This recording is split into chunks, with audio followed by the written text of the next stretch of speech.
दोस्तों, मार्केट का ऐसा नेचर होता है कि वो पहले ही चेकआउट कर लेता है कि वीक प्लेयर्स कहां पर हैं। उनको चेकआउट के बाद बाहर कर देता है और उसके बाद अपना असली रूप दिखाता है। कल के चेकआउट बाद बहुत कम लोग ही मार्केट में बचे होंगे जो लॉन्ग रह गए होंगे।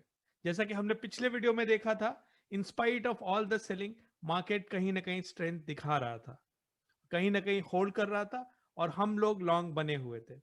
दोस्तों, मैं हूं आनंद, आप मुझे कंजर्वेटिव ट्रेडर के भी नाम से जानते हैं। और आज का वीडियो शुरू करते हैं और देखते हैं कि क्या हुआ निफ्टी और बैंक निफ्टी में। दोस्तों, ये मैंने आपके सामने निफ्टी का ग्राफ खोला हुआ है और जैसा कि आप देख सकते हैं ऑलमोस्ट 0.5% ऊपर की ओपनिंग हुई थी। लेकिन जो हमारा 9:16 वाला नियम है वो यहाँ पे फुलफिल नहीं हुआ था, क्योंकि उसमें हम वेट करते हैं थोड़े बड़े गैप का। हालांकि ये गैप अनएक्सपेक्टेड जरूर था, लेकिन उतना बड़ा नहीं था। तो उसके बाद फिर हमने ये 5-5 मिनट की कैंडल है, 3 कैंडल हमने वेट किया, इसको एक रेंज फॉर्म करने दिया, जैसा कि हम ओआरबी में करते हैं, ओपनिंग रेंज ब्रेकआउट में। और आज का ओआरबी और भी ज्यादा इंटरेस्टिंग था, क्योंकि इसने अपना पिछला जो पिवट हाई था वो भी इसने क्रॉस किया था, जो कि 15,015,025 पर था। तो यहां पर हमें पोजीशन लेनी थी और उसके बाद जो डे लो है उससे थोड़ा सा नीचे हमें स्टॉप लॉस लगाना था।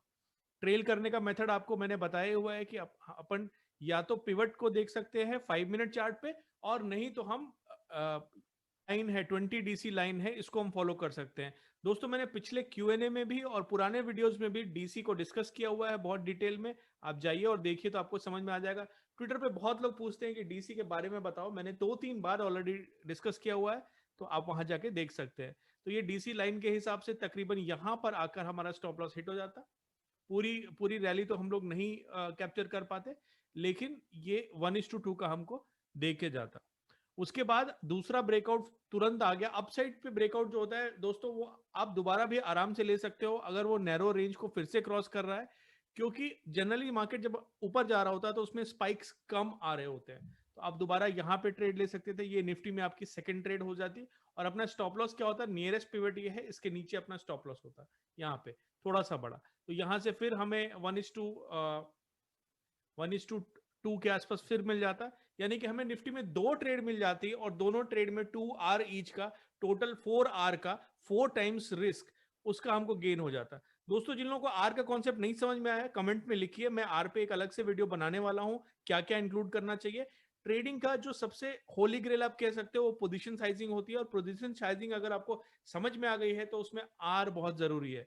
तो ये निफ्टी का सिंपल प्ले था, कोई ज्यादा मूवमेंट नहीं थी दोस्तों। 1 मिनट और लगाएंगे और हम देख लेंगे कि आज हमारा स्टैडल कैसे करता। कल मैंने जैसा कि आपको बताया था, मैं फ्राइडेज को स्टैडल नहीं करता हूं क्योंकि डीके बहुत कम होता है। लेकिन अगर आपने स्टैडल लिया होता, ये मैं रोज आपसे स्टैडल इस तरीके का क्यों डिस्कस करता हूं, ताकि आपके दिमाग में ये बात भर जाए, आपको ये कॉन्फिडेंस आ जाए कि इस मेथड से बिना एडजस्ट किए हुए आप स्टैडल से पैसा बना सकते हो। तो ये मैंने निफ्टी का स्टैडल खोला हुआ है 15,100 पे। अगर आपने सुबह फर्स्ट डिप के बाद इसमें पोजीशन ली होती कहीं 250 पे, आपका स्टॉप लॉस कहीं 320 जो डे हाई था उससे ऊपर अगर होता तो वो टच नहीं होता। ये बात अलग है कि मार्केट में इतना कुछ हो गया, लेकिन अगर आप स्टैडल प्लेयर हो तो आज आप पैसा नहीं बना पाते, क्योंकि मार्केट में डीके कुछ ऐसा स्टैडल में नहीं हुआ है। तो ये थी निफ्टी की कहानी, प्लेन एंड सिंपल दोस्तों। और निफ्टी में नीडलेस टू से इसने जो क्लोजिंग दी है वो अपने डे हाई के आसपास दी है, और जब ऐसी क्लोजिंग होती है तो अगले दिन हम बुलिश होके जाते हैं। तो निफ्टी में लॉन्ग पोजीशन बनाई है, उम्मीद करते हैं जिन्होंने पहले सीखा होगा उन्होंने भी लॉन्ग पोजीशन बनाई होगी। अगर आप लॉन्ग पोजीशन ले रहे हैं तो बेहिचक 100 या 150 पॉइंट का स्टॉप लॉस अपने दिमाग में लेके चल सकते हैं। कभी बहुत बड़ी गैप डाउन भी हो सकती है, 250 पॉइंट, 300 पॉइंट, 500 पॉइंट हमने कभी देखा नहीं है। लेकिन जब आप लार्ज नंबर ऑफ ट्रेड्स करोगे और आपने आपका 1% रिस्क जो है 100 या 150 पॉइंट पे है, अगर 300 पॉइंट या 500 पॉइंट भी नीचे गैप डाउन खुलता है तो आपको 3 या 4% का ही लॉस होगा, 3 to 4 आवर्स का ही लॉस होगा। तो इसलिए आप अपने मेंटल स्टॉप लॉस बना के चल सकते हो 100-150 पॉइंट का। दोस्तों, ये निफ्टी की कहानी थी। दोस्तों, अब बात करते हैं बैंक निफ्टी की।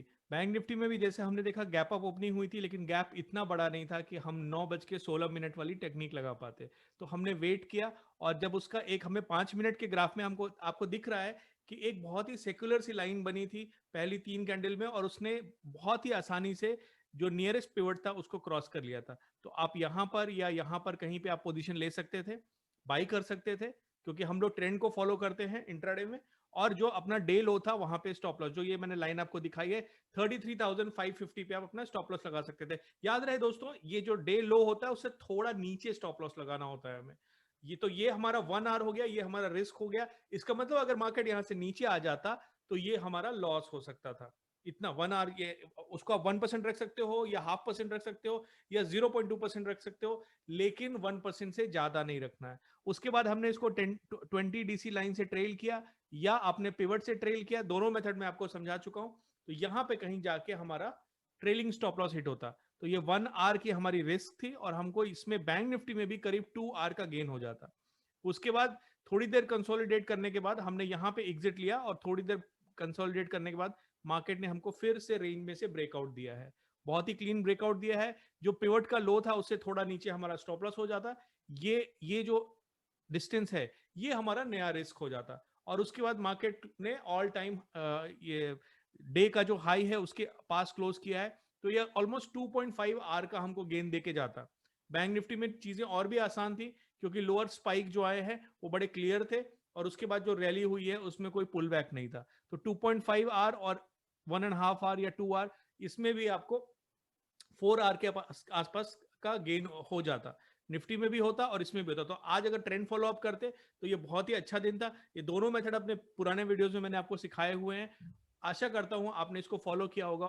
आइए इसमें 1 मिनट में स्ट्रैडल की भी हालत देख लेते हैं। अगर आपने 9:30-10 बजे के आसपास 33,700 का स्ट्रैडल बनाया होता तो कहीं ना कहीं आपने 925 रुपए का उसको बेचा होता कंबाइंड स्टॉप लॉस, और उसके बाद मेरा ख्याल है आपने 1050 1050 पे कहीं कंबाइंड स्टॉप लॉस रखा होता और वो थोड़ी देर में ही 11 साढ़े 11 बजे हिट हो जाता। तो अगर आज आप इसको फॉरवर्ड टेस्ट कर रहे हैं तो आज देख सकते हैं बैंक निफ्टी का स्ट्रैडल अगर आपने फ्राइडे को लिया होता, हालांकि मैं रिकमेंड बिल्कुल नहीं करता हूं इस तरह का मेथड का स्ट्रैडल फ्राइडे को करने के, मैंने आपको पिछले वीडियो में भी बोला था, लेकिन अगर आपने किया होता तो आपका स्टॉप लॉस हिट हो जाता। तो आज ये एक स्ट्रैडल के लिए लॉस डे था क्योंकि आज पूरा सेक्युलर ट्रेंडिंग डे था, इसलिए लॉस डे था।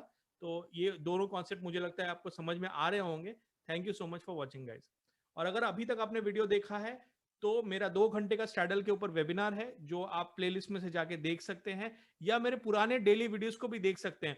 दोस्तों आप ये मत समझिएगा कि ये केवल ब्रीफिंग जो दे रहा है ये आज के ट्रेड्स के बारे में। मैं हर ब्रीफिंग में, हर डेली ब्रीफिंग में आपको कुछ ना कुछ नया बताता हूं जो उस प्रैक्टिकल एग्जाम्पल से जुड़ा होता है। तो आप उस दिन का ग्राफ देख सकते हैं और मेरा वीडियो ऑन कर सकते हैं और आपको कुछ ना कुछ नया सीखने को मिलेगा।